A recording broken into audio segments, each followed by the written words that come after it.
Lakle lakle Inspector Tayai Tayai Tayai Ahan mamak to the Inspector Tayai tabiri basimu James Sagruzamna taramnok chubagaloinana ikok nona khurumjari chahi manga hena chatharaglaba crime series Inspector Tayai bu support tobiriba tabiri basingbu hanhana thagachari Inspector Tayai ki wari sing asi malayam da tholiba tonga tonga ba crime wari sing asiga mari lena na miyam da mit na kong oine na bagi dama puthokchaba ngasi ki tangkak ta puduna lakchari ba lising amaga samapan mari shuba tangkak ana uba tangkak sathajari ba asida na panthoi umbodra taruk shuba saro sathajari ba thoromasi adongi pungning wakhal ngehaktang oraba supotha janana na bagi dama aikhoina honajabani mamangi tangkak ta adona tabike Mangalna boarding digi halakpa matamda yahi phabada sobahinina pigli bangang adugi mamai de kopangna thaduna mahanga chak sage tobadu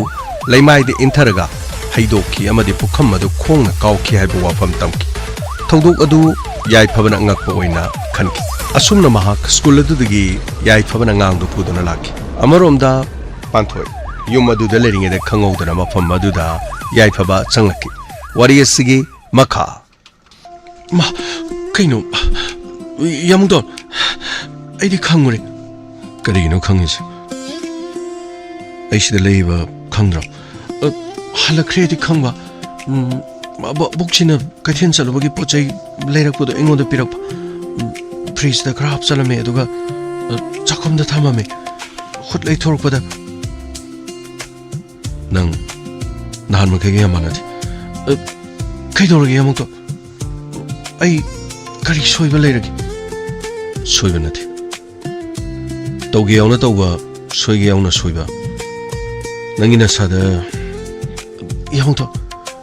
aina soikeba leira so haibiro aidi kari muta soikeba leiti aina khangdaba lankiba atai leira so adugi wanati nangina sada igo ma haibadi kari igo no ai igo mata leiti Dipak ni mung sida koilang lang ganang nahraw bagi mo matawisi Dipak na koy ni hana digi khang na bro khang na di madi sum pangang ngang mani magi manam di amna khang isi kaino madi pangang ngang hai si kamai to ba ngasi no mo kak thing na ba mi da nang na magi main pa bang mi si gari ai na magi main pa ba na ti adu di nang kamai khangi ba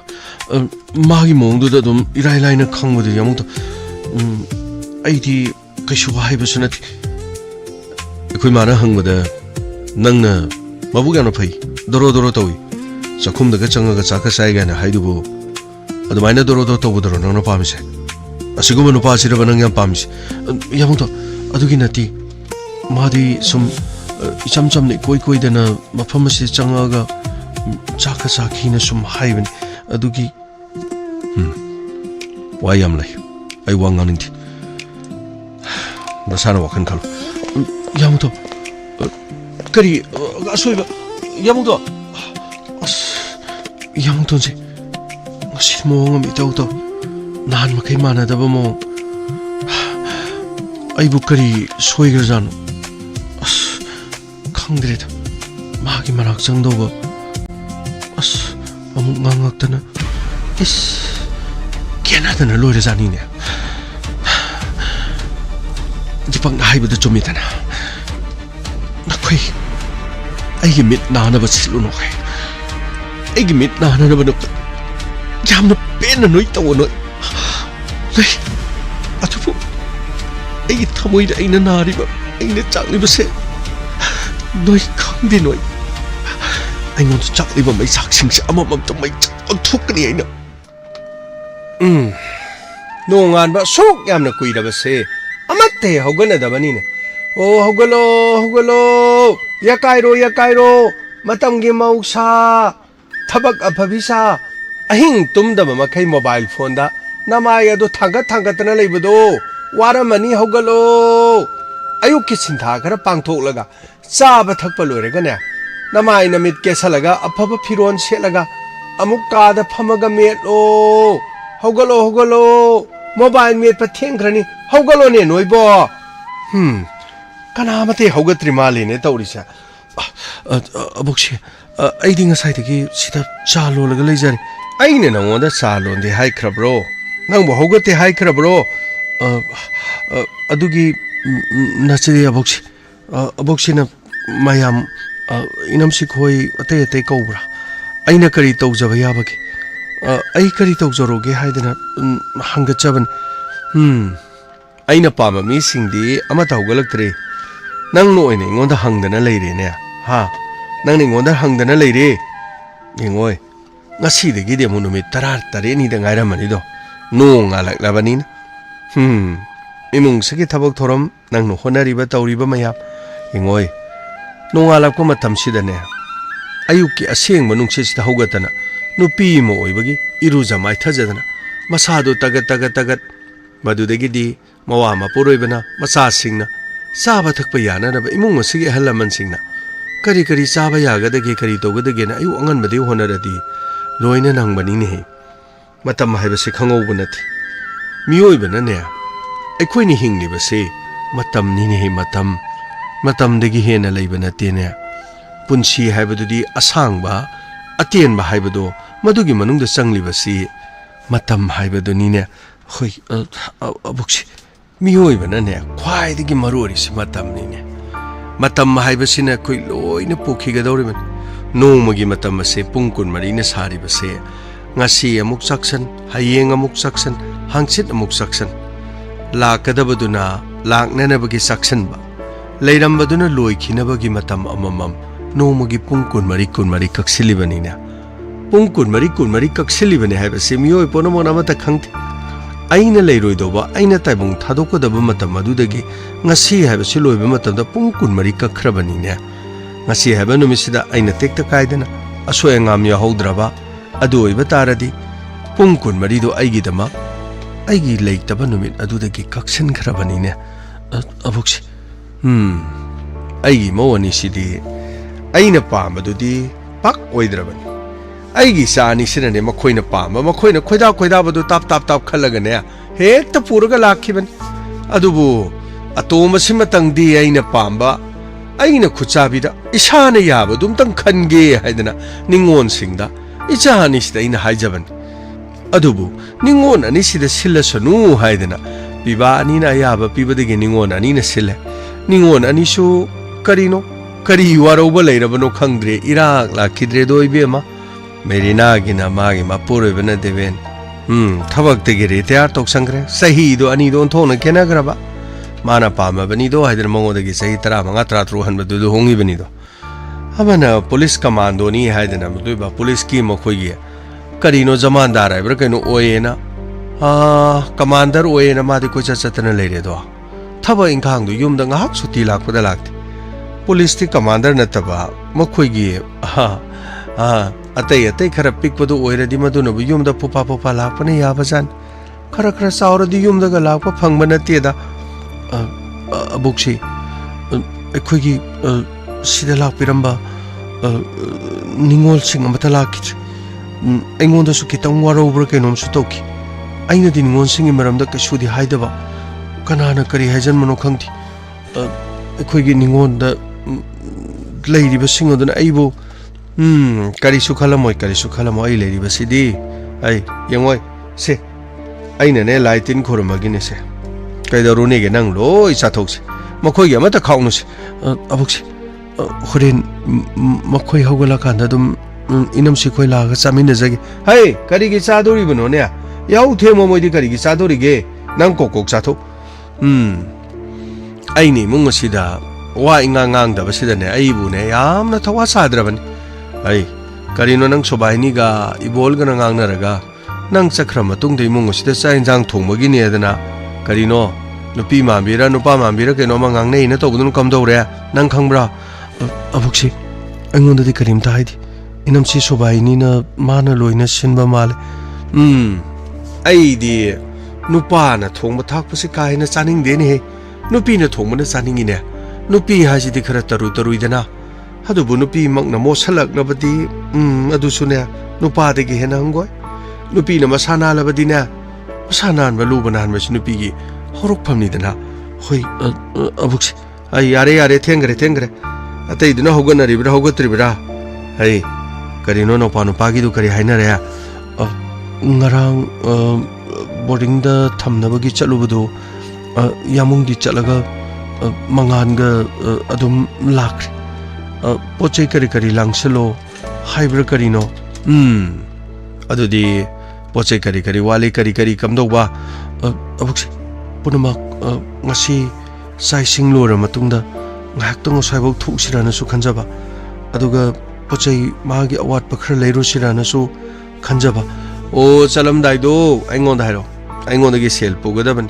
magi boarding da leiba magi furit makhan aduga ne ayung dang leiba gi furit aduga mokhoi gi track pen school gi kari gi leiba do khangdre hojik tine pochai su school da leiraba di school gi loi leidaba yadraban na khoina di pochai leiba hari do adubudi abukse school da phangdaba bucket gumba baltin gumba phadi aduga tay polam sing seasonagada akup ata brush colgate aduga tay ho adubudi school da phangdaba oibe atai di school dagi loina laurine pijon phangi school dagi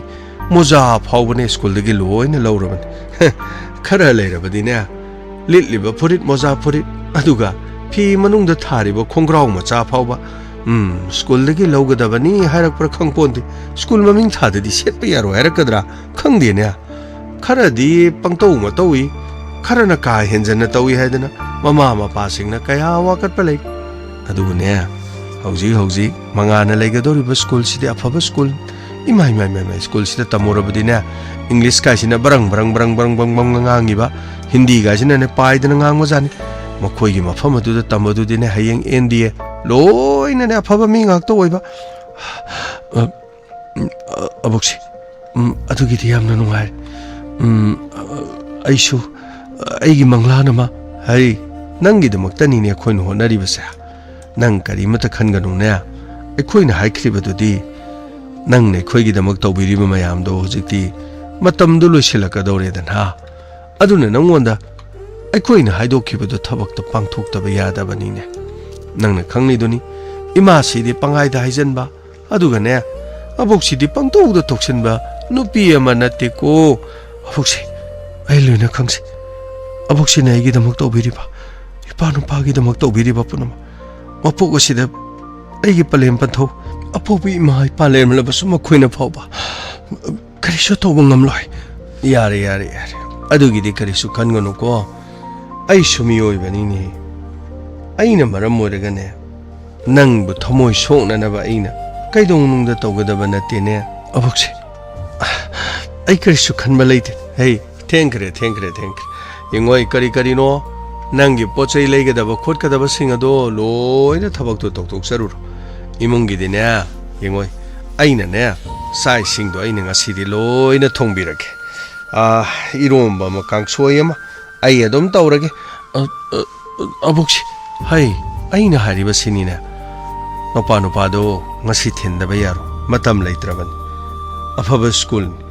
aduga ne school aduda mana mahi tamba phangba haiba si amna laibok pharaban madugi school da bu tamluba mahiroi sing adudi ne mi oidana mata tokpa janat yang khai gi manung da ne nifu ga tare ni pande mi oiba jan aduna mafam aduda bu mahaku tamlabadi mi oiga doriban adugi da mokta in school adu namdana hainaraga lebani boarding da ne mokhoi angang amani leramani kari no mama mapa yum honge habra kari no adu tobode angang amani hange tobada aina hangobodu di masi angang thamgani habado yarani haidan harakpadi aina khudak te yai phababu thari bani ne hoi aboksi madugi da makta di aboksi hanana thagachari hey kari gi thagat pano ne thagat na banati ne ne tawri base nang ni mung sigi tawkiba mayam hojik tawri ba mayam punamak sing adu gi khoi gi su nangi na famda tokpham thokpa sing adu tawgodori bani ne chalo kari adai da ne boarding da leiba matam da changba phadi furit phirol kari atai loi nai na ba adu gane makhoi gi boarding da gi leiga da badu di makhoi gi school da gi horen yaukiba matam da leiga da bani yai phabaga nang ne nahak chala ba su sarka da bani ko abuksi yamung to na hai aina haira de dum sarka da bani ne kari no nang na hari du bo ꯍꯣꯏ ꯑꯕꯣꯛꯁꯤ ꯆꯠꯂꯣ ꯆꯠꯂꯣ ꯆꯠꯂꯣ ꯂꯣꯏꯁꯜꯂꯣ ꯑꯩꯅꯦ ꯆꯥꯛ ꯏꯁꯤꯡꯒꯤꯗꯤ ꯀꯔꯤ ꯑꯃꯇ ꯈꯜꯂꯨꯔꯅꯨ ꯆꯥꯛ ꯆꯥꯈꯣꯝ ꯑꯃ ꯆꯥꯔꯒ ꯆꯠꯀꯦ ꯍꯥꯏꯕ꯭ꯔꯥ ꯍꯜꯂꯒ ꯆꯥꯒꯦ ꯍꯥꯏꯕ꯭ꯔꯥ ꯑꯩꯅ ꯊꯣꯛꯄ ꯑꯗꯨꯝ ꯇꯧꯔꯅꯤꯀꯣ ꯌꯦꯡꯉꯣ ꯌꯦꯡꯉꯣꯏ ꯑꯉꯥꯡꯒꯤ ꯀꯔꯤ ꯀꯔꯤ ꯑꯋꯥꯠ ꯑꯄꯥ ꯂꯥꯏꯔꯤꯛ ꯂꯥꯏꯁꯨ ꯀꯔꯤ ꯀꯔꯤ ꯂꯩꯔꯁꯨ ꯂꯣꯏꯅ ꯑꯗꯨꯒꯅꯦ ꯊꯥꯡꯖ ꯈꯨꯗꯤꯡ ꯅꯣꯡꯃꯥꯏꯖꯤꯡ ꯈꯨꯗꯤꯡ ꯃꯈꯣꯏꯒꯤ ꯕꯣꯔꯗꯤꯡꯗꯣ ꯑꯉꯥꯡ ꯎꯅꯕꯒꯤ ꯃꯇꯝ ꯂꯩꯕꯅꯤ ꯅꯨꯄꯥꯗꯁꯨ ꯍꯥꯏꯔꯤꯕ ꯅꯨꯃꯤꯠꯁꯤꯡꯗꯨ ꯂꯥꯛꯀꯅꯤ ꯍꯥꯏꯗꯅ ꯅꯪꯅ ꯍꯥꯟꯅ ꯍꯥꯏꯗꯣꯛꯎꯀꯣ ꯍꯣꯏ ꯑꯩ ꯍꯥꯏꯖꯔꯒꯦ ꯑꯕꯣꯛꯁꯤ चलो चलो मंगोंदसु हंगो करी करी अवाद अपा लई युम असिगे हाना करी लेरे हन मंगाक्ता पुनबा तौसिको होय अबुक्सी आई चले चले आई चाम तो हाना थोंगे को होय होय अबुक्सी सिदगिदी खुये बाबा बोर्डिंग दा लेरगा दबा मागी पोलम सिंगी अदुदी करी करी वाली जाना मंगोंदा चलगा करी करी अवाट पा लेना अमुक्तदी हंकी अदुबु असिदगी महक चटखी दोरबा अमरोमदा नुवाई अमरोमदा चिचे आई होजी यामुंतोनगा स्कूल दा चलनी हाय चिचे सु यावनी हाबर केनो चिचे आई बोर्डिंग दा चलनी हाय सिबो होय बोर्डिंग दा चलोदेनी नंग अफाबा मीमो ओइनबगिदमा सिरगिदी यामुंतोन खोय अबोक्सी खोयना नंगी नाही तमननबगी पुनमक्सिंग अदो चिचे आइगी खौरी थुगाइबा सिंगुनो स्कूल लागा इंगोंदमो खौरी थुगाइगेना मो हाइरोइद्रो कइदोबगी थुगाइदेनो मखोइने एकता पुंतौ तोबा याबा नाति मंगा चिचे वाइगे चिचे करी हाइगे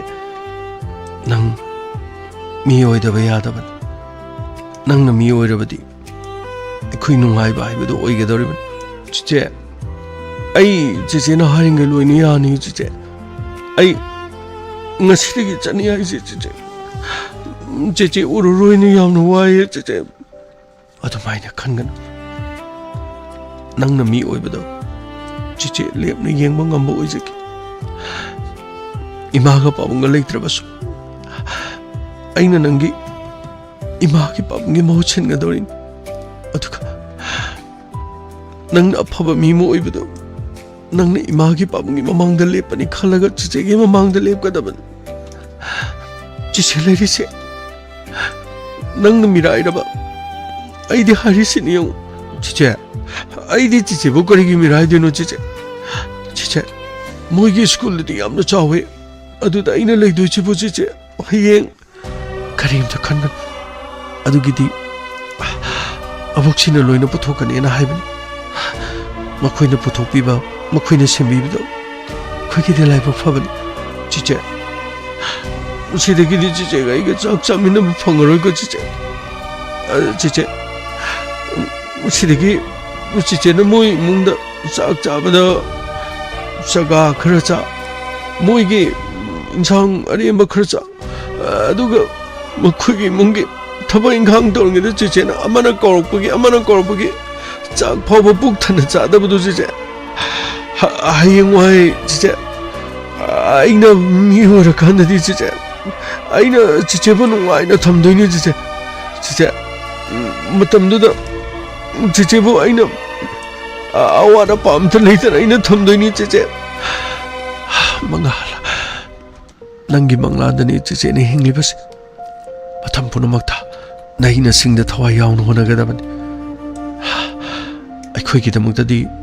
इमुंग असिनो होनबिरिबा मायाबसे अखोइगिदि लाइबक यामना फबन पुनमक अखोइगिदमक मखोइना लेपिरिसु उरब्रा चिचे आई केदौनुंदा कावरय चिचे मोइगी अबोक्सी अदुगा मखोइगी इमुंगी लेरिबा याबुंग तोन खो अदुगा मोइगी मचिमरा मोइगी आइमा मोइदि लोइना फाइको अदुबु चिचे आई चखरगा चिचेगी मरमदा मखोइना ngangnaba मखोइना चिचेगी मरमदा हाइबसिंगदो आइना चिचेदसु आइना यामना तमदबने यारे आई मदु ताबा पामते आइगी मरमदा मीना ngangbा आई असोइबदा Meena ngangbदो madu taraga ingona ningana na bani yengoi nang mi oi da ba ya da ban ai thangja natraga nong mai jing da khoi ki school gi unaba ya ba matam lai hai bani chiche soidana lakani adu chiche sidagi di chiche nai thilamaga mathang hafta ani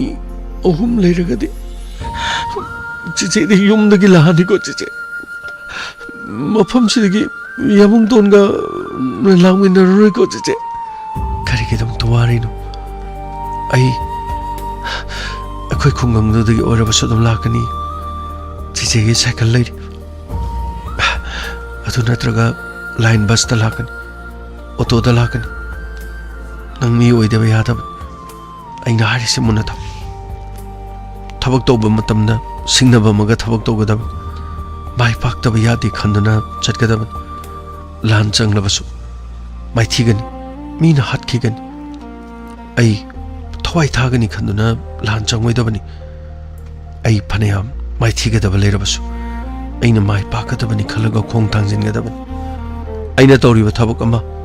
thabak adu mai thi gani khana thabak to ra ba di mai pa pa hunati mai thi gani khang la basu ai mai pak la khini khandun hona ga da bani lai ra ba natik sa da ba i mai pa pu pang su na leitre ba ai khoi gi di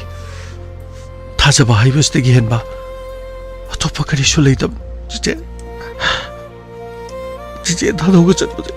ai ham no nungai ri di chiche ai chiche tha do ga chat ba yam nungai ri do ri chiche kari gi no nang na do yam son thani do ba ha nang mi oi ba pam dra bro hayo ai khoi bu kayam koi na sum sum mai na lai se ba no nang na chawro la ga nang na matik chara ba di ponu mak sing ase ai khoi da thoi do bu na tro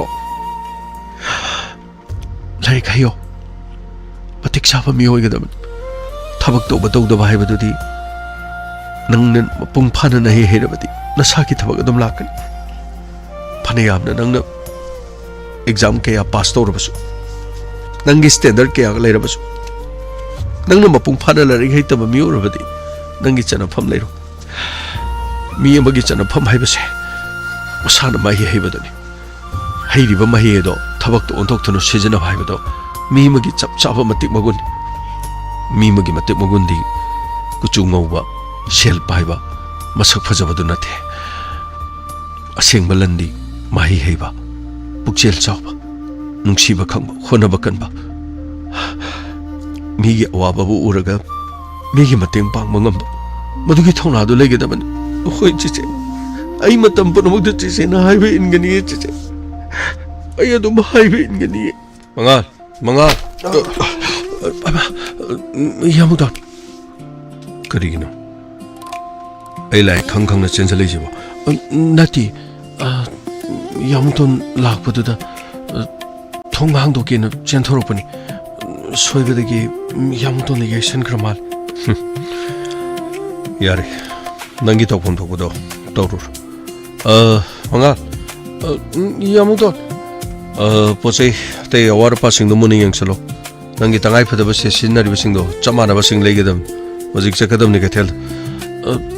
yamuton ai chakadra ai ba nangdi chalo koi chalu dong aduga halaga nang asi boarding da chakadam hoi yongdo ai angang sigi pochei khara ke leiba chakadam abuk sinadi aiga yamung tonga chakani hai kana aiba nanga chakani de kana haige abuk sina ai di kanam chaminaro ai thandama gi awara pa singdu yenga chakani ai atopa kanam da chamina ga do leiti yamung da abuk sinadi aiga chaminaraga kari kari awar pa singdo loina leiba gi haiba abuk sina saksu ma loin thongani na sakum chu changra khranga na chalo na hai hore nungthin manga do boarding da yare ai ni salanga na ruban ai matam loin khang ai dum chinja ge an nangi to bom tok ba yum da imana sak thong chu saide sar ga legira leru saide hanjanga chak saba hengoi ngo to ba yam leidai ni moiga punjana ro wari sana gira nongna gira noi thobu tor so so hando se lami tha do hando Adoni lambi thado. Yamoto. Kaino ingonda sawbiridubo. Aina ngonda sawbagi amta leiti. Nangi tawbam tawbuda tawrucho. Sida mata mangano haibagi wan. Chalo. Ada ngai leramani. Yamoto. Ai kanaga kari tawgurgi. Ai kari mata kana amtaga. Yare. Kanda wanis. Manga. Yamoto. Nang kari leraba. Ai compass sida lere. Bag lere. Aduga sigi purit kongrau sida. Yare do pur kongrau cheloi tamam. Adam to season of yaro. Moza purito. Yamdra badamari. Aduga kongrau musado humari. Aduga bucket, baltin. Aduga piron suna nabagi ko. Aduga shampoo. Aduga atay dry food chana nabagi kra. Aduga nangi lyric sing atay dulo yung. Adu nang gari di. Ay di gari laiti. Oh yare. Ay gari do digital ga malera ko. Aduga nang yam kanu honagadam. Yam kana thawai yauna na san honagadam ni ko. Hoi yamuton. Towel sidagi sidi adre. Atay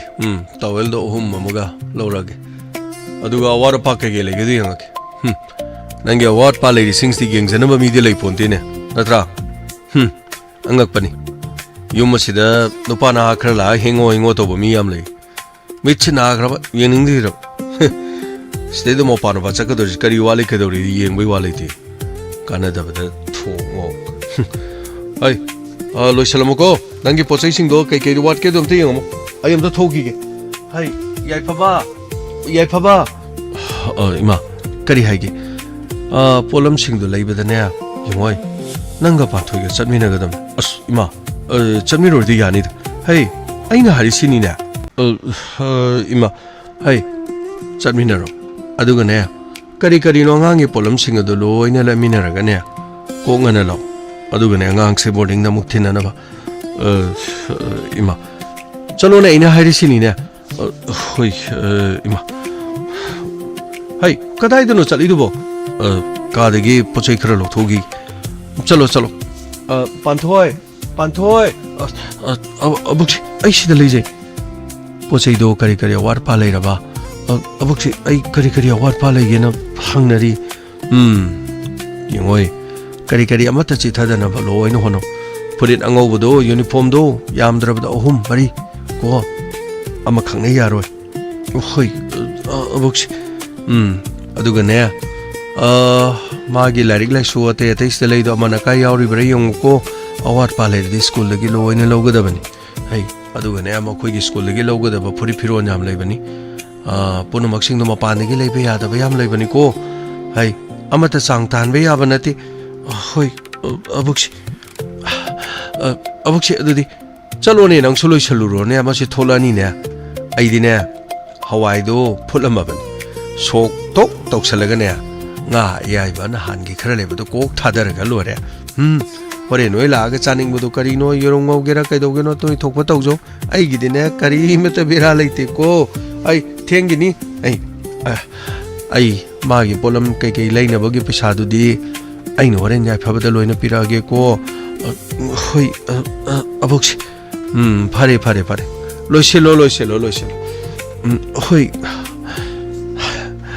A city. Yamuntonga. Tabaks at Minagadorobra.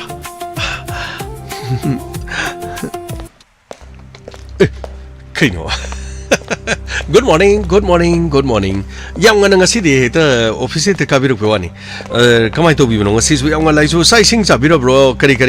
Sakto in Sina Stars and I. In Sina Magica, the Kaino How Matoniana. Oh, a quiz is you now. Right, Gavin. Yum the toy, signs and tone with the Iromba, Moromepa, Aduganea. As Mana was there. Take Mohitavan. Yen Tomba, Aduganea. Ate Sato Yam Haven.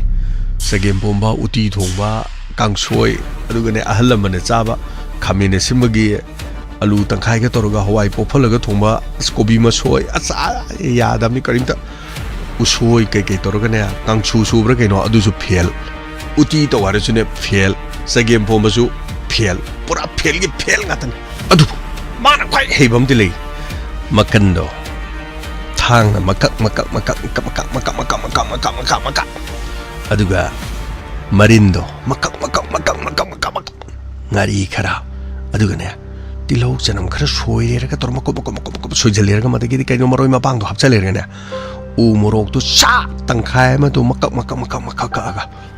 ꯊꯨꯝ ꯈꯤꯇꯪ ꯊꯣꯛ ꯍꯥꯞꯆꯜꯂ ꯐꯗꯤꯒꯣꯝ ꯀꯩꯀꯩꯅꯣ ꯍꯥꯞꯆꯜꯂꯒꯅꯦ steel गिलास हाइगद्रा steel जो high glass high main माता दि मैते मरोन से अदुगने थांग थुम गितंग हाब कत मफोन ताबगैना चरो मही ताला मदुगो कलेजा दो थोक हापचेलर मानने ग्लास मनिंगदुना चक लोय तर मफोन ताला मदुगी मथक अदुदा मुक्तोइबा मानने हाइ बारगति मदुगी मथक तुदबा तिनों माबियो करियो पोंगवाय करियो मकु सोइजल्लेरगा मदुं अस पूरा मई मदुदी को खोइ सेदगी हेनमसे कनाम त लेबि जानाति हाइग्रबा अते इंजांग थोंगदि अमते यारो इरोमो मोरोमे पमा कर कोट दि खरा हिजाबने अदो करी अते मसांग पाइदो चलो कइनो नंगांगी दुबो अखुइबु करिने खंगे नतेदा अखुइ सेजो याम कंदि तौदबने नो फादो मसाम गाइदी दम स्कर रोज लोई तौना देदना होजे लोई एवरीथिंग लोई तौना नुपी दबो मचु संगदब कना लेनि लोई तौना रबन अदो खैसेना कौरबनिना संगम बिरोने मनुंगदा अतै लारि आइना हाइबा थबकतो अदुगिदे केम खनबिरुनदा इमुंग सिना हिंग इंथोगदि लौसननबगी दमकते आई दम लैजरे अदा मसाना याबा यादा बाइदुदनि खितंग आइना खितंग दौ लेरिस मसाना खितंग यानिंगगदि ने खनना होना सबने अदो पुनमक सेरे मता दरो माल अदबो मसाना यादब नुपीदि फारगा लोगे हाइबा नुपा दुदि दीपक तिनाते दीपक आरि नुपा सिदि दीपक हाइबदि मई मुलमदगी दुक थंगै थकना सुर मई गालहनबा नत्रगने थाव मही दु लंग अमा थोक सुर लंग दु चोलहलगा थोक मई चाकदो दीपक कौई मई लंगला लंगजिन मई गान हाइबने मम्ममदगी गालहन मंगम अदुगुम दीपक अथने आइगी मैंगान मसा अदुना युम अमा तुमना मई चाहन बसे आइगी पिगलब मेरी अदुदगी मेरिक पिदिगी मई जाउ बिहलगा पुनमक तुमन बसुदुंगा मे नत्रने अदो रोजी चंचम बिरो केदरोगे इचे न कई केनो पावबदि दुम तमजरनि पावगिदि मई होरे नुंगाइबे वादी केनोनि पुरा नुंगाइबा गाक्तनिदा कइनो करि दौरगे करि नुंगाइबा पावनो कांचिगी लेकोनगी पाव ताबिनिंग्ब्रो कांचिगी मा पाव तानिंगगना इना हारकदोरिबा अथेंबा हिंगदा पुखरी मपानदा तोंगदनो खोंगलिबा कोकिलदु नते सिगी डायलॉग से पे ताबिग्रबो अथुदी उरिरै माधबीगे अदुमाइन तौदना आइसु पाउदे म खक्ति लेजबा दु पाउ से तमोरगमो मेरिक पिदिगी मे जाउ बे हौदनो मु तोकदर खंगदे करी हाइगदबनो कइदौरगे कना कइदौबा यावरगे बा कैसु नतेदा युम मसिदा लेबा पान्थोइगा युम मसिदा लेबा याइफबगा मखोयनी गाड़ी तोंदुना थबक चटखरिये तादब ताहोरो अताबसु ताहोरो ताउ वाफम से असेंग वाफम कइनो हासिबो कदाइदनो मखोयना सख्रिबो अदुगा करि तोबुनोबा अमुक थाइने नति कना कइदोबने हाइगे करिंदो पाखत पिरुनो युम मसिदा लेरिबा पिगलिबा ngang manga बोर्डिंग द लेननबगी दबा अंगांग अदुगी महाकी तंगाइ फदबा पोलम सिंग लेमिनबा चटखरिये मखोइनी समिनख्रिबा अयुक ngनबसिदा अयुक ngनबसि सक्रि आइने ताबददि होरे नुथिनदे अंगांगदो मखोयनी बोर्डिंग द थिलुदों माल युमसिदा लेरिबा अंगांग सिफावदो बोर्डिंग द थिनजनग्रगदि मुंगसिदा लेरिबा मियोय सिंग असिना अंगांग अदुगी मही मसिंग तमगी पोरम खोनबगी ममी यमसु चावना ताइ यामना फै कनागुम अमतन ngमनते मिगी पुंसिबु कनबिबा ngapiba हाइसिदि ईश्वरगी मनाइनि हारिमने तसेंगा हारगदि आइबो हाइजौ हारबदिने यामना फक्रबा थबक करी हाइगदबनो खंदि अमा बोरे अंगांगिदुगिदमक मखोइने सेंबि साबिबा तौबिबुदुदि यामना फक करिनो मखोइ अंगांग अदुगिदमक बोर्डिंग द लेनेबा पोचि लेबा चकी युमसदि लेरिबा तै मिसिंग चलहनबा याना नत्रगा मचेदु थादोगो पोचि दु लेहनबि याइफबना दैदा मानो खया याबगी मरमसिबु करी मरमनोबा खंजा लाक्सद्रे मदुदी आइसु वादो कया चंगचलगा हंगजौद्रे अतै नतबा आइसु चमचमने हंगजरु मतमदा खोइ इबाइ फबनि ngोंदा याम लान लवे आइना वा खरा हंगबदुबु Karino mana praman panthai wena har mandung phajagre ne kari hai ki no khangdi sanao poktring da hudong ha le bra no as ke kenu yam har yam phajabo pham di ain hajaba duni ko mana hai bo phum ngarang dai kaudri aina maga kaina da tardi masi wahi se ai thamush da tang tang tang tang tang tang tang tang tang tang tang nati medam roji bu kam doge ain tu maya bro tumba yade aina magi da makhalaga lerakwa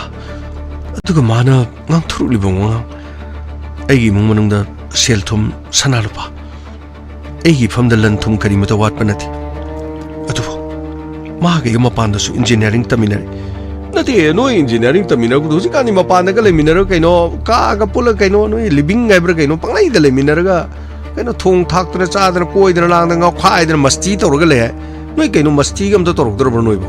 pen man ta di swai da la kan ji da nati pura bharat ki nari na to da mai dei cha da bin to ro noi ji pura pungcheng da le ra ma le da nati karin da to hudro bro noi bo ma de du ma mi nati adu gum ba lambi tu da ma di sa se ba ya ba nati aina mo da kya ra ho ki ba ma na di ya ki ba kari ma tali sikang kang do na ma ki mai ma sing ta ma loi dir phau ba ina mai ma sing ta ma lor ga na ai ngon da bo ta la ma nati yum da tu mi na thokri ben adu di akoi iba yai pha ba ji di mai da mai ye da ni a khi a ga da ni yare chap char yam phajar karino chap chari bo nati karino ba yare akoi chega salaga ta na biro makha ta ba item de sidi pura berani khungong thorom ni hai tare 6:30 ni opai lete swai matang yoksala de akoi sho amam so ngan bani de ai su nga sai de ngan ta lak sabane kari no hafet yobuga ate haina gi bidi ta jaudre pochei leibagi thoki bu jawi ise ga iga bo kongna jadri ai su ngan na hugala ga ima do yendem khara toroga henta khara hapaga ngamu ma hapchalaga food boy kari boy toroga haifet irolap kari boy kangmet toboy toroga ima do pijar maga haifet nungsai ye hala thamamam sidagi di ma piron che loksalaga chango ko haidani ima do ta ma thamam aisu mafam asida sana leirimnina sana gi mangal thaktok charakudi yengjaraga tenjo chagena lakchariban kanano sana na kanano mangana kanano as yare da karino khangjan da basara noi de karim jeche deko ai di karim ta hajde panthoi gi wana ina hajari adune ina no ngon hari bato nangna punamusi yelan da bangamati aina no da shell phabo pigni e kaino hajibo shell kya lupa kya nati lupa kya no ba thaum bhargaro karino thaum bharga nangna yomaste yelan da bangama ba nana kudum chandana lo bangam labati nangna hing lohong boiro lokhot boiro nangi tawo do thabak tu da ina shell chawno pangani as unthok bani pangwi pangma hana pangbiron thabak tu pangthok to leram ni na ayeng loraga muk chen gi bisu kana kamuno hojide panghora di yare na hai roji lao chango chi da chango hai ma nang sula abore hai che lakchare ai lakchare ise ai di sak sajare ko yumda ima ai bi ma do yendem khara tawre alu khara tawra ne sat na kabu phule aduga ngamu mo kabu aro bole bu do phet mai di yai thoga aduga tawra ngari ga tawra ne ngak ta kari boy do tilo saram kharap chal ga thok to mel ga ima do pijara thama ma bani kaino hasibo nani ima do chanam pijari ro hasibo ai chanam mo haji che keno antioxidant ni phagra poni da koiro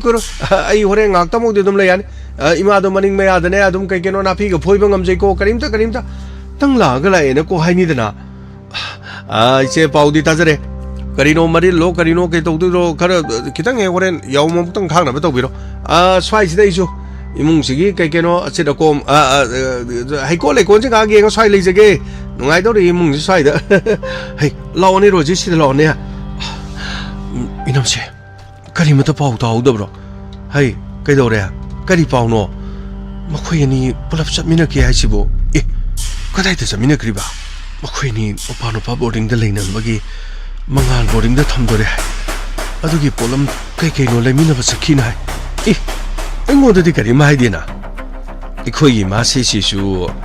kari mata ne khoi da ne macha mamong ni leiri se karino ga rang bai wa lei bazana tin mana pharamani do imung sigi hanni do haidana ne tawri aina di nuksi dana ne sum tawani mitche na khala khre do ko to na mitche na khre do ko sei to oi ba aina ai hari basin ko ai 이놈씨 미안해 마코이 락트 파고디 폰ing실 레이 타폰 콩로이도리 아이 낭나 마롤 마 손타버시나 포체 레이보 오래디 까리까리노 까리 레르 코케도 바주 이행 타레다나 까이동니게 아두 각다나티 호린 소무 망알도 보링데 틴바 무삭하네 하이마 망알 보링데 레이도로바 오 탕의 생이 뭉어쓰기 야암노 호나비도리자니네 아두기다먹다 누파드나 타와이 따는 호나리바니네 호나리바 이스 angakpaniko say tawai ba inamse kaykeno mong kharadi dawre ngarang so ina chalamdai da makhoi ni na tawri ba mong kena ba mong matawdo ai chapsa nei muchina ai uraban oi be ma lemina rabani na ne kharadi ngangna bata bani haina bata bani nang chuna poning do sonda no ke dorage nupa hai baste sini awon on ba kharadi dum cha ta bani be ma athu be namse urungge hwai matona anang nak pa samband yele haidana nang aleminargabu adumani ti yet pe yabrani kanthat patare dana chai ma parega phadrat kanthat pataba hawai mato no makoi do yamni yetninga di kanthat patare adugi do makta ladies di nang kari gi wari ai law masaina ne aina ne stay the put partner loi chilabani law kari ma to warung yeng batare ne kari pole ba sakri no kai do no ai salaga ne ai ma sida kai gi no wa khar ko hang do lo re kaim khalu no law aina pholi ba se law loi ni yeng chalo se Deepak na asi sune pura panthoi de ngau kre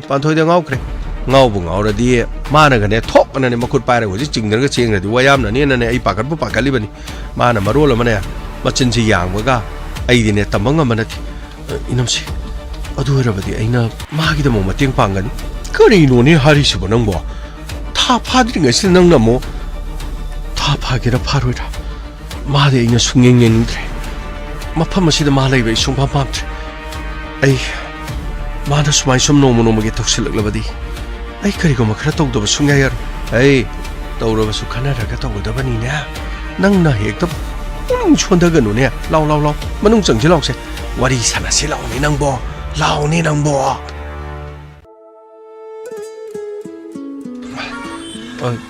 yamuto pochei di phanayam leige da batei nangna khanbado adum lay se lay adum pirake aduga aine lay khanbado idum lay naingonda ke chohang kan nangi leibam thokbudo adum lay yamuto kaino yamuto na tum saurga leiduba ainonda kemda saw leiti nasana potu leige da budu kari leini adu nang khanga lagtro sidala kai leidino na hang yabraba adugi nati aidi boarding da sulerak tamnina khangdaba adugi hoini Kangdadi tumina dum lairo lening bakra do idum lairi dina hoi yamuto se bayus hoi si de lumme yares ai paigese masaina kana no maniga la masu pado tabak lai ne na laning dana lai do thawai yawna ka su laning bana teba yamuto kai do re ai no ai ninga sai de yeng nana poche lady singse nangi wakaldani yumda nasana sideda anisi am chanadre poche ji khara kyang na sasa lerga chanar batokse yamuto kai no yamuto no dum ingonda dum warori du ayumda kana leibagi karigi yungge wakhan khandaino oh nang kain khande yungge wakhan karibda khande khalle aduni yungge khale haidun ainu khalidi abuksigini manga le horiduga aduga yungge atei digana itei khoi itei ge ma khoi karigi itei nati yamung anoi yamung ya ma khoi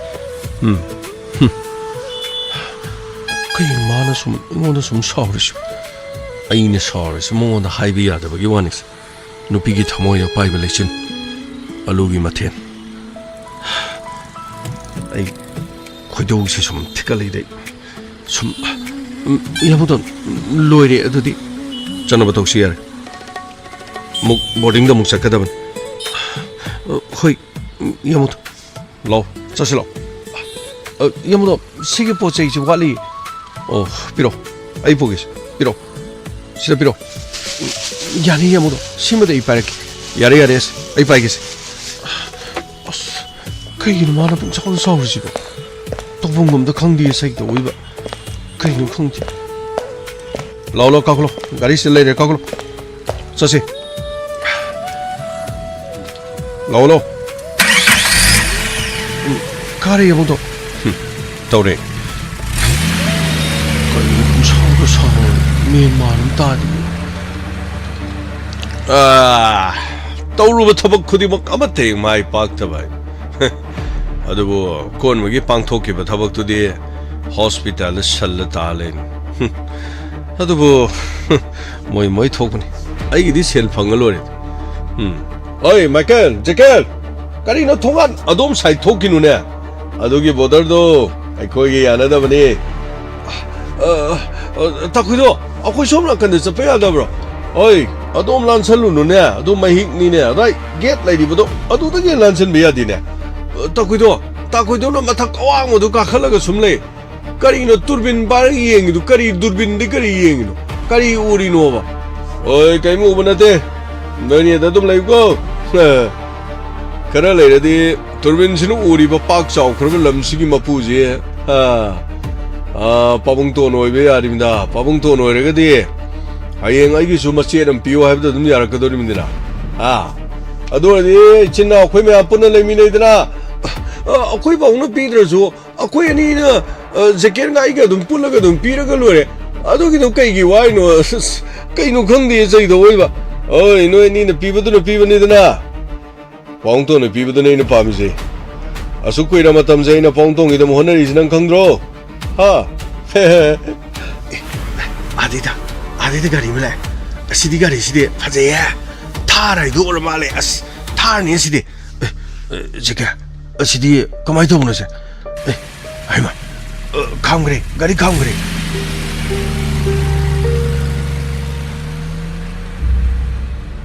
그 누가리 더 있으래. 스타트 몰리네. 그이 더러잖아. 야무ton 통간 욕설라 간지다. 야래. 아달렘. 아이음되게 바람달로 토기. 제가 아시드 누피 마sak 파자온 가이드 동해 시디. 오이. 아시디 라마인 게 시타도 말이니. 무석지 안 파제 시디. 가만히 동네 시디. 하이, 라오. 사이드기 렁나 실어. 로. 세다. 시다. 사나분 부비 밤이 분 부비 밤데 사나분 부비 밤이 분 부비 밤데 그리노도 사나분 부비 그리노 뭐의 송기 분 부비 밤 친구로 말했던 것이 그리노도 시고 분 부비 밤데 영돈 시작을 가라 떨지 분 부비 밤데 그리노도 부비 밤이 Madam, thar tong bi pa mi, khong na chat bi pa de, thar tong bi pa mi, gai ma sa tong bi pa de, thar tong bi pa mi. Cái nào nói tôi được ha, nó khuyên bằng ngọc rồi, ha, cái nào nói tôi được cái nó mới đó, xem mà hay bu sâu cái nôm đôi này. 그리노 나가리 신다우리스 마기 판토이스 럭너리 말레 나학던 구마이동 이행이니까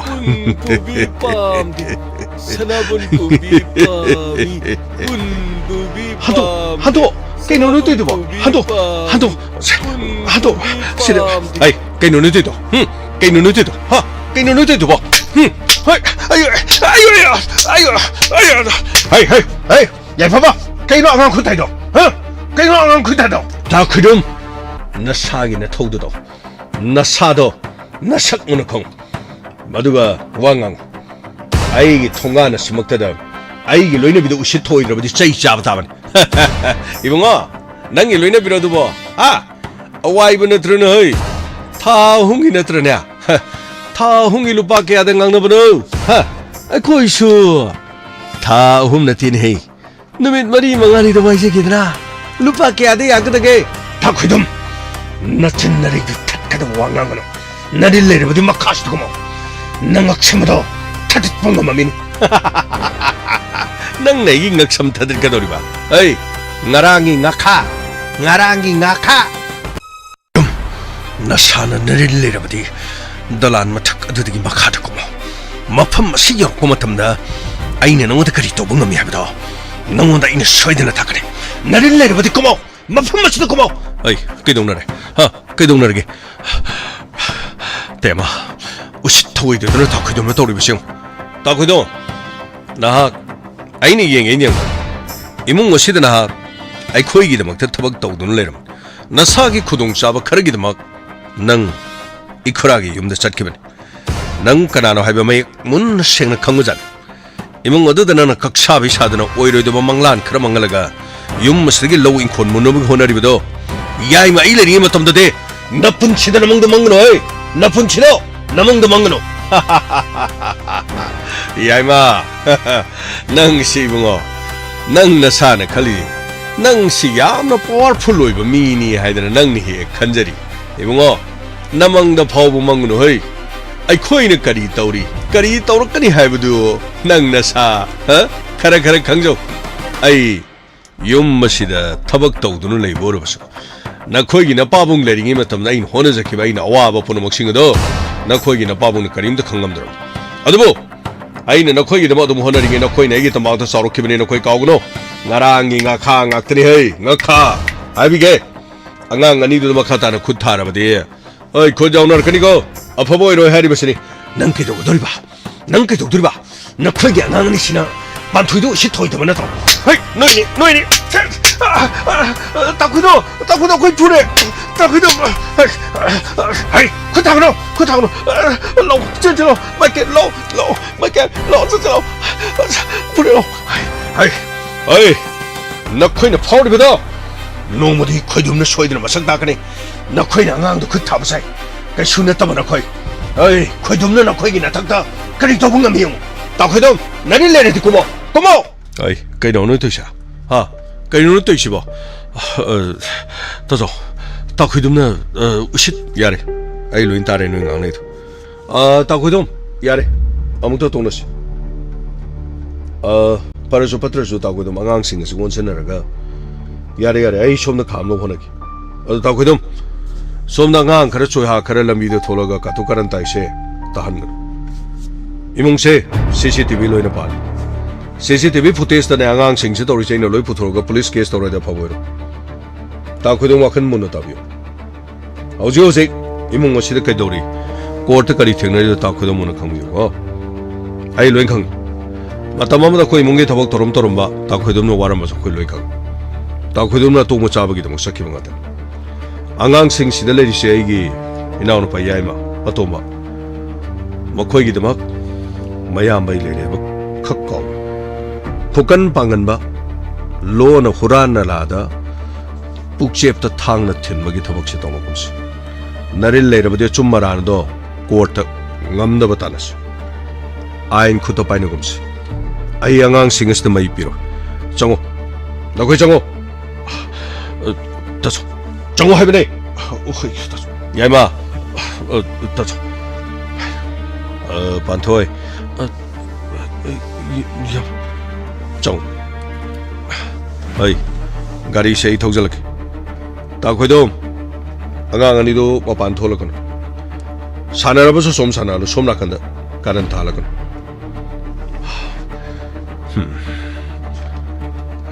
Ibol Nang na haibage toglaban Adubu Nangi na chinanaw si karadi hen maniko Yare Ay wa makataning de takodon Wa si swaidalo sinasi Song ngang sing song khang ni dana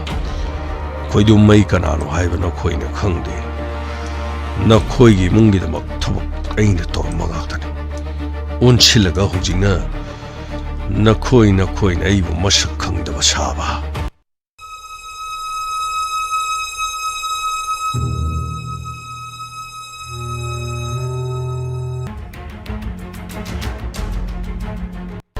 Kuidum na kari toro kani kari tawo nga may haibari khangdi Ngasi faw da thogli ba casing ado hai singlaba police inspector TAYAI na faw ba Kuidum gi tuhaw na mason mga manate Police na hiram khudimak ta hai singlaba so ay na season na riba technique sing punamak police na khang mga manate ngasi faawda ina tawriba thabak thoramsingna police na kari tawba ngamlaba nakhoida police tonglaba so aigi tuhawna amate kadaba nathe ai khoidum ne nakhoida laman shoidana singdriba phawbadi tuminna khak leiroidoba khoidum ne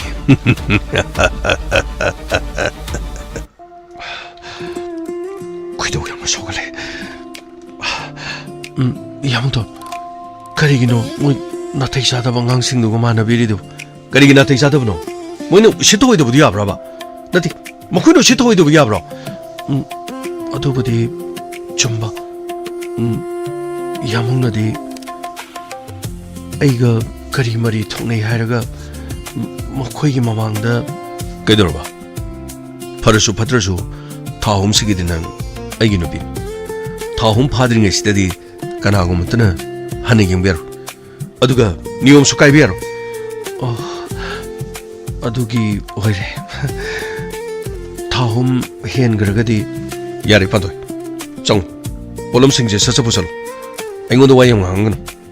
ai khudok sogalagan panthoi kari lerage ibai kari saba thakpa yaba kari yorke kari yoge ba panthoi si kari no sibo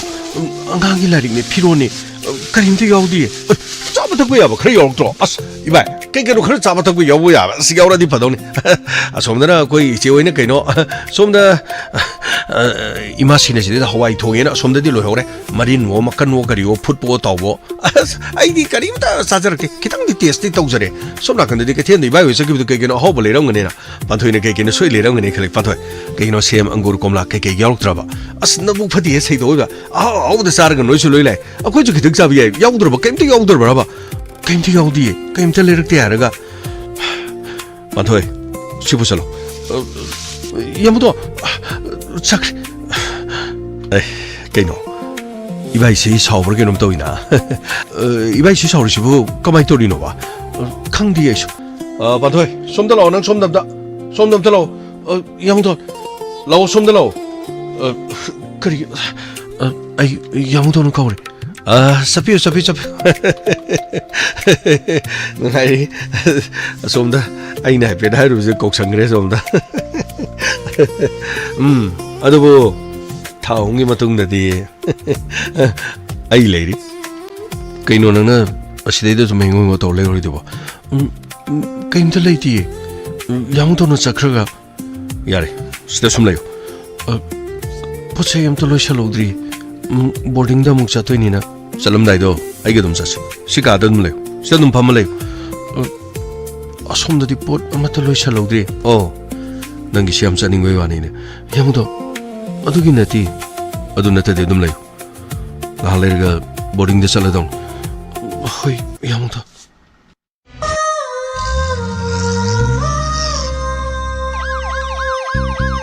lakle Inspector Tayai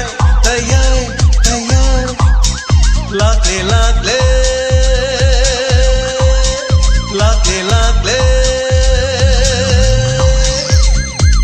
Inspector Tayai uthanaba Kanbinaba. Thank you, sir. Welcome. Uthanaba. Kanbinaba. Inspector Tayai. Lakle. Inspector Tayai.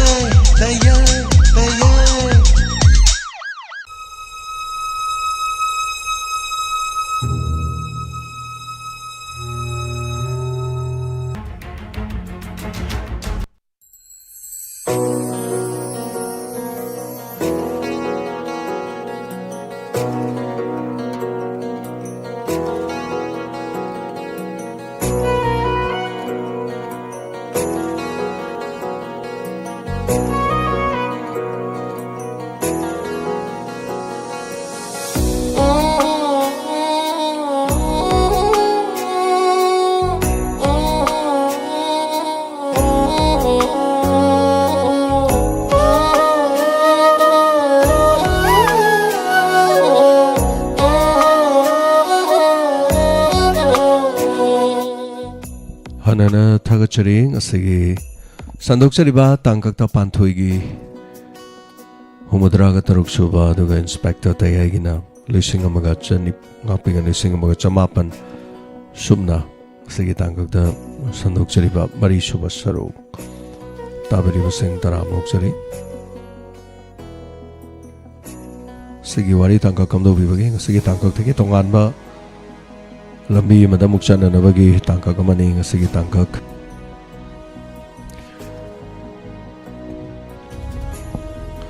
मंगाल अमुक hospital दे गापिगनी boarding द लाइन नबगी दमा सिलकपा है बतारे boarding की करी करी सिन खरा यावरकदबा खरा लाइरे अदगी मथक्ता था फाजलबगा पांथोई मथंदा युमदा लाकदौरिब्रा लाइकदौरिब्रा हाइबा वाहंग क्या मरुंगा लोइनेना हाइबा ताई थागचरी ngasiगी तांकक्ता यावबिरिबा सिंग म्यानो पिबिरकपा कमेंट खरा तेंतंगना पाजबगी तंजा लौजगे याम सांगना म्यामगी कमेंट पाजरोय अदुना कमेंट दा म्यामना सु पारई पारकते हाइबना चिंगबा वारौबिगनो खरा तेंतंगना दुम पाजगे असगी तांकक्ता यावबिरिबा सिंग फेसबुक लाइव ता लेबिरिबा सिंग बसु तराम नोक्चरी फेसबुक लाइव की दी कमेंट सेक्शन द मीम तब उदरे है तारेन कमेंट कराई सकरजान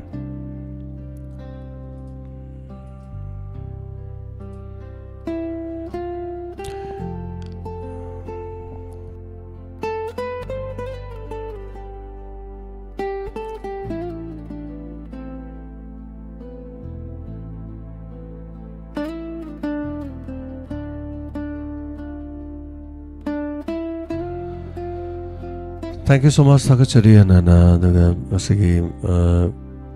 Facebook live दा लाइब्रेरी बमदि YouTube live streaming दा लाइब्रेरी ब इमामदि तोबि असेम थागचरी हनाना शांति लाइस्ट्रम प्रमोट आवरेम गौरव खुमन मुतुम लांगलेम्बी थागचरी दगा वाहिंगम सुबेता देवी प्रेमचांद वांगजम बिजेंते हौरकजम गौरव खुमन इमांगोबी देवी थागचरी रोसमनी येंद्रेमम लाइस्ट्रम मोजाराधा तेजपति एकपा मोजा जयंत कुमार दिल्ली दगी वारी फजई ताकपिरकपा थागचरी हनाना दगा हेम Morang them थागचरी हनथेम Sushila गुरुवा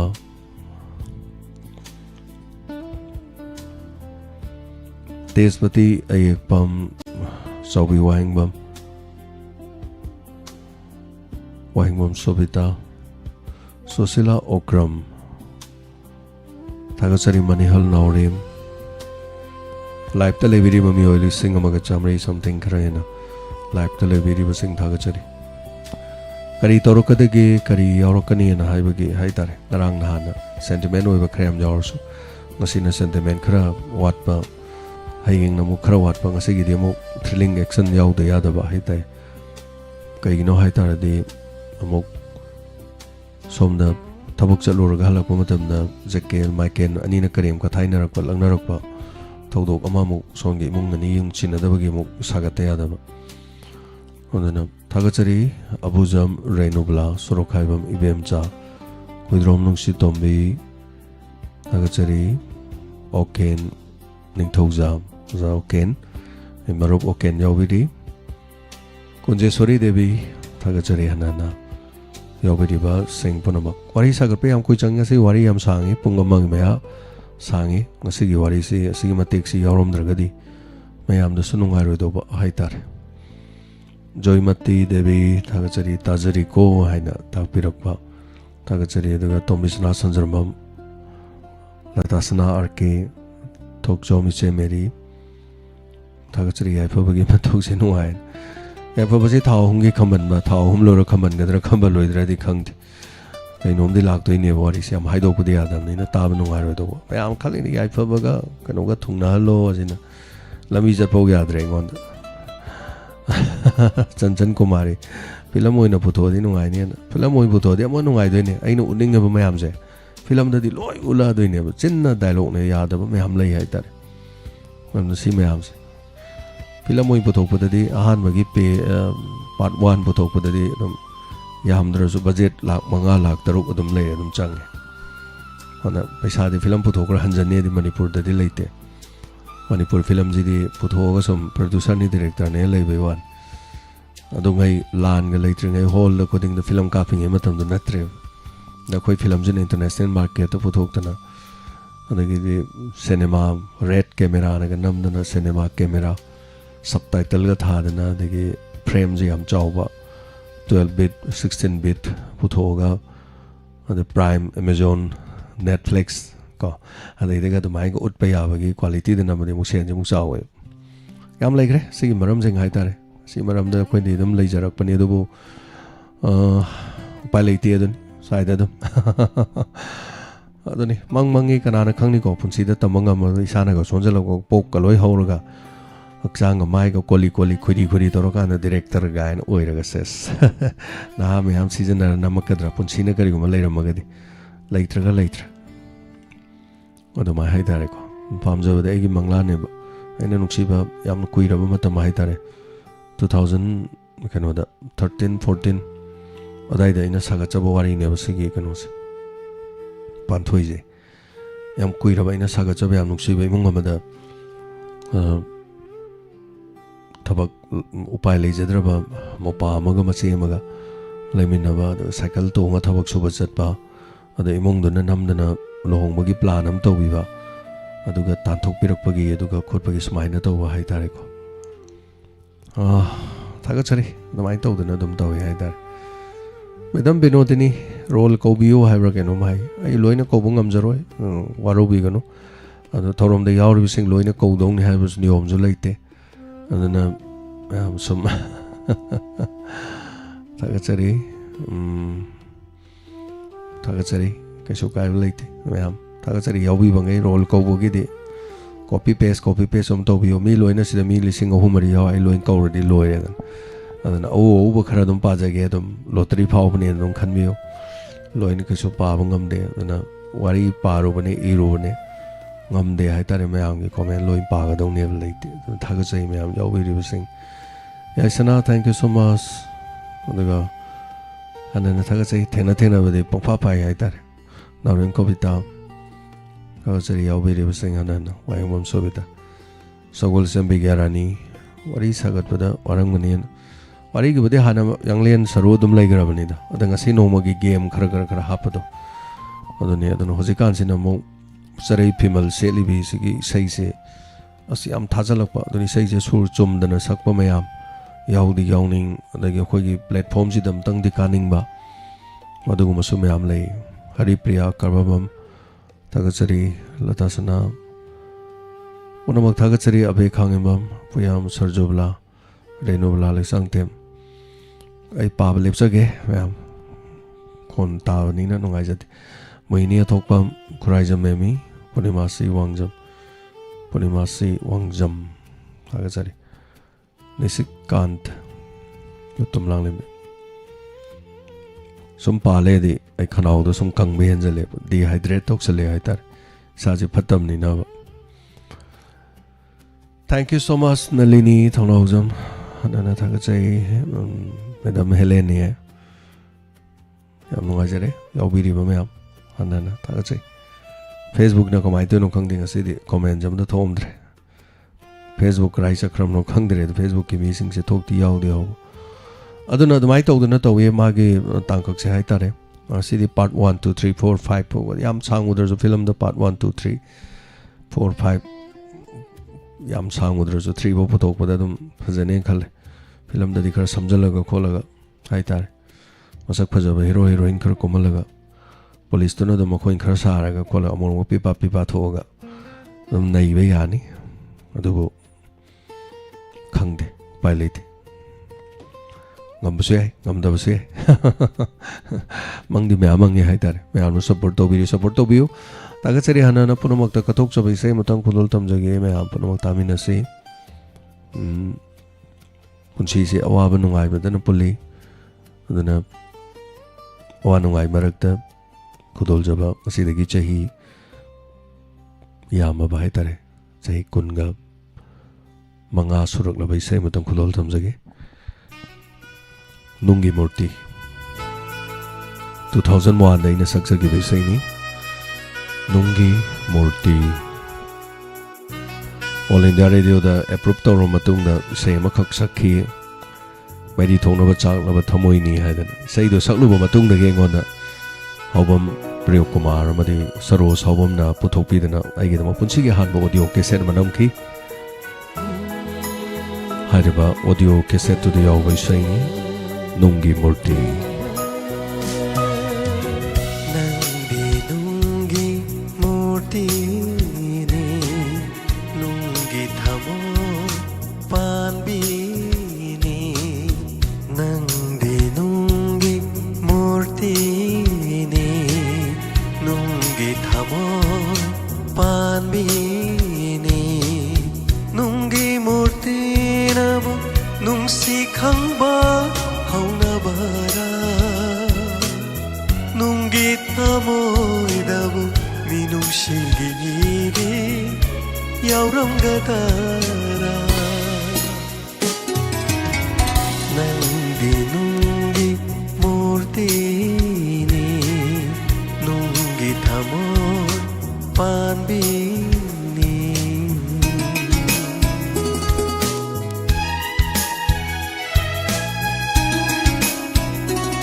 thamoy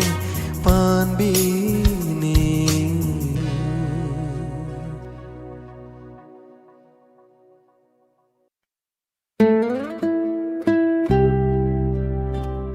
Nangdi nunggi murtini Nangdi nunggi thamoy panbini Nangdi manungsi khangdebini Nunggi thamoy na manungsi masak khangba hongnabra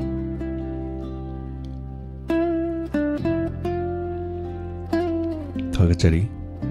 90.0 MHz landhokjariba wahong radio tonga tonga platform singda landhokjariba visual adongi mobile phone da TV channel singda Diamond TV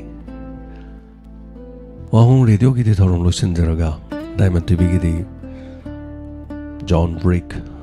English movie Johnny English matang English movie sing matang thamjari nongan ba fawa lepa leitan tomdana maya panumag yengo hai bai wadi nati adu bai khoi gi tha da bayat kana go mana hospital da yumna ayona heba ngana tungkhiba min hogalaga kari channel la kari film la yeni yengo matamda ai khoi gi tak tharu bada dum lak tum leirum ga doin ai khoi tungkhra so programming de lepa ya de khoi system after system je change to ga doini TAYAI hek loi ke bidagi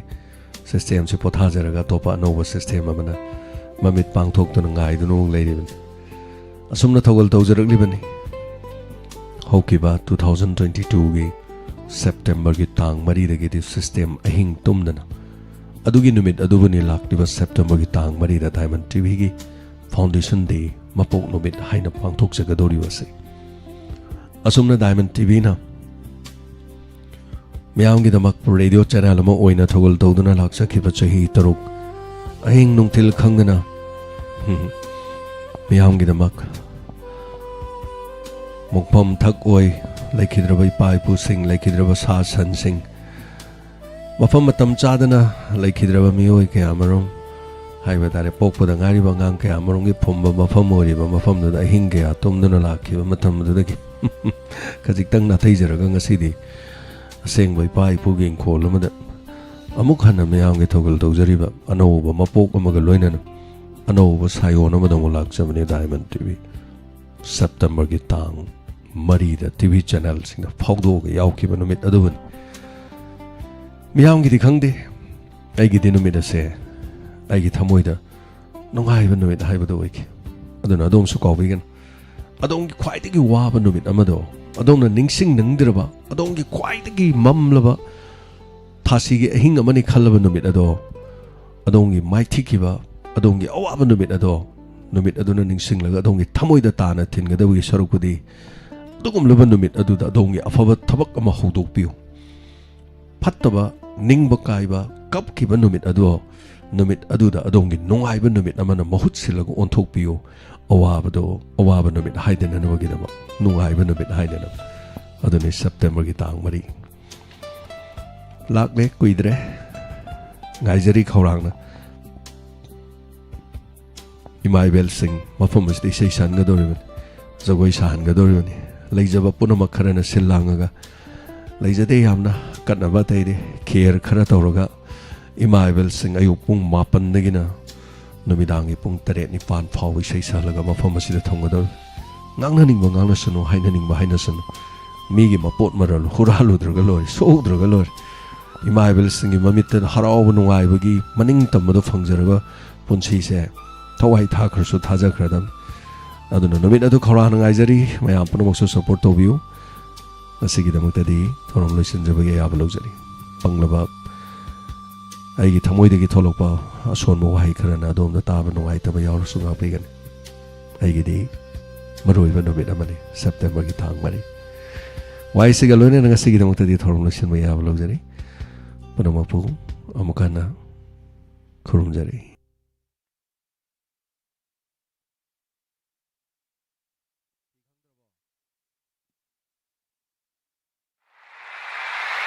WAHONG Radio! WAHONG Radio!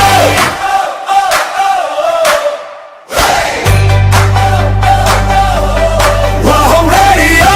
90.0!